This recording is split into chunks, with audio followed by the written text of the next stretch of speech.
So, thank you. Wala na pong PNP dito, Mr. Chair. Wala po. Wala nang, sino in particular sa PNP, Congresswoman Castro, that you'd like No, to? kasi tinatanong ko, Mr. Chair, bumaba na ba yung supply from 2016 to 2023 based dun sa survey. So sabi nila, law enforcement daw yung mga kaalam. To clarify po, Mr. Chair, hindi po hagip sa household survey po yung enforcement data, which includes po yung seizures. So we best recommend po that this question be coursed through to our law enforcement agencies. Thank you. Anyway, Mr. Chair, wala na yung PNP. Sila na lang tanungin ko later. On the next meeting. Thank you, Mr. Chair. Okay, thank you, Congresswoman Castro. The first to interpolate the presentation of Senator Trillanes is Congressman Rog Gutierrez. But before that, just one clarificatory question sa PSA. Yung survey na ginawa ng DDB, do you confirm that that is an accurate survey result? Your Honor, good evening. What we can confirm is that it underwent the survey clearance processes. So the survey clearance process is a mechanism for government agencies to secure a clearance on the methodologies. Say, for example, if they have a sampling design, it should be a probability design of sampling. The way to interpret the data, something like that. So all of these methodologies are included and must be taken into consideration for that government agency to conduct the specific survey that they want to conduct. Okay, sige, salamat. Pero dun ba sa results ng 1.1 million, does that mean that you have surveyed and asked questions to that number of people? Yes, Your Honor. Million? So yun yun, ano? Hindi yan kagaya ng normal survey that you only have sample size. So dito, actual number. So when you say 6 million yung na-interview, 6 million yung results, that means you have interviewed 6 million people. No, sir. What we mean here is an estimate of the population. So, meron po kaming number of respondents that we have that we get, no? Like, for example po, data on 2023, we have 12,495 respondents, which is taken from the general population po of 10 to 69 years old, which is 86,498,895. At doon po namin kinuha yung estimate based on statistics that and science-based data po.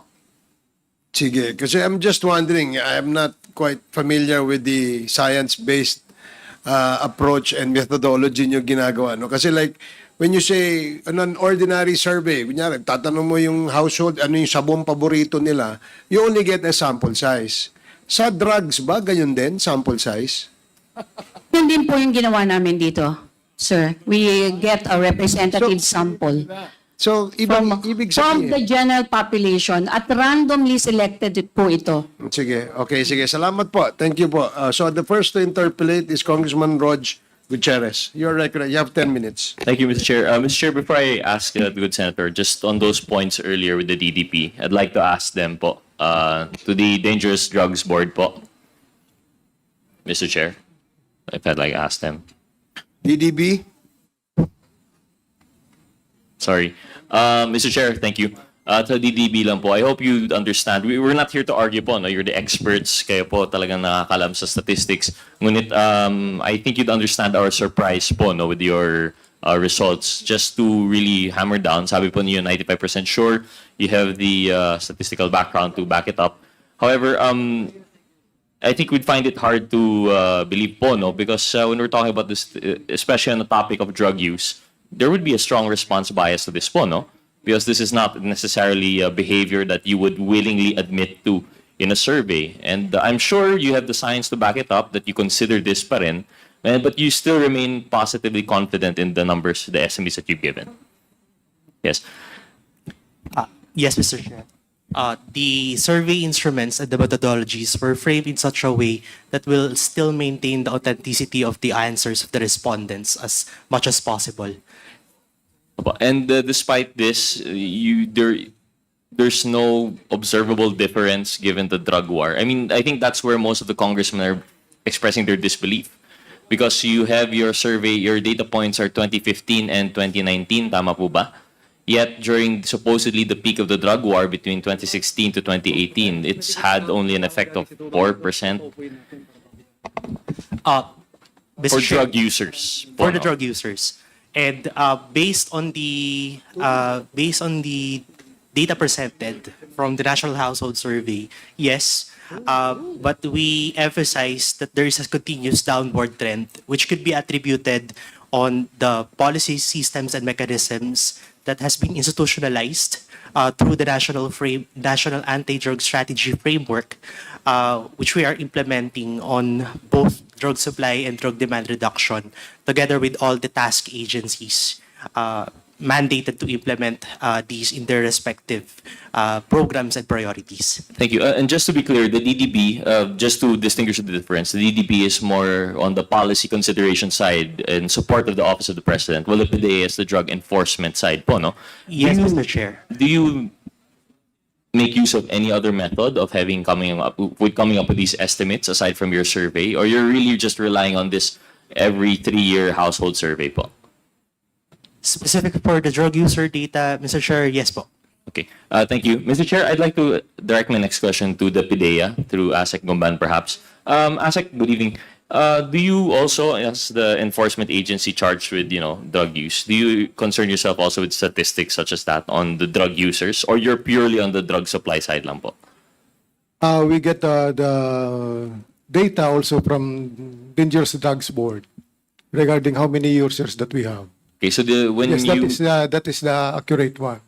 So you make use of the DDB statistics also. So the PIDEA would likewise stand by the statistics that are presented by Yes, DDB. Mr. Chair. So it's shocking to see po, no? I agree with the finding, the conclusion of Congressman Abante. Nakakagulat po, no? Na despite the drug war from 2016, it would appear there was no tangible, acceptable difference po, no reduction in the drug users. So that's something I think that the committee would have to consider in its committee report in relation to the drugs and EJK portion of the Quad.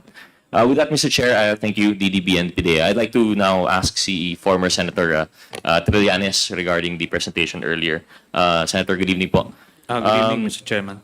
Mr. Chair, I'll make this short, just a few slides. I'm sure the other colleagues have some questions. Pero nabanggit po ni, just as a background po, no, former Senator Trillanes, can you give us a background of how you would be the right person to explain po yung Las Cañas affidavit? Because as we understand, of course, unfortunately, as much as we'd want to have Las Cañas present the affidavit himself, he's not around. What is your experience or relation po to Las Cañas that you would be presenting his testimony here tonight? When he was still in the country, kami po yung nag-provide sa kanya ng security and safe houses, no? Then ang ginawa nila Duterte and ng DOJ, they filed they fabricated cases against him para ma-issuean siya ng warrant at makulong siya, ma-silence siya. So by then he was able to slip out of the country even before the warrant was issued. And we facilitated that, no? Kasi hindi pa naman siya fugitive, so we're still not breaking any laws.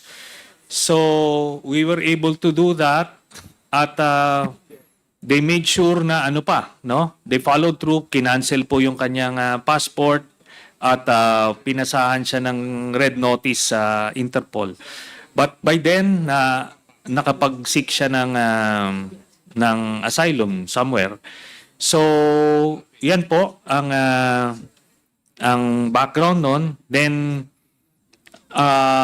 since kami po yung unang nag-file ng communication at sa ICC, meron po kaming coordination with them, we pass information with them, and hindi po yan unpatriotic, no?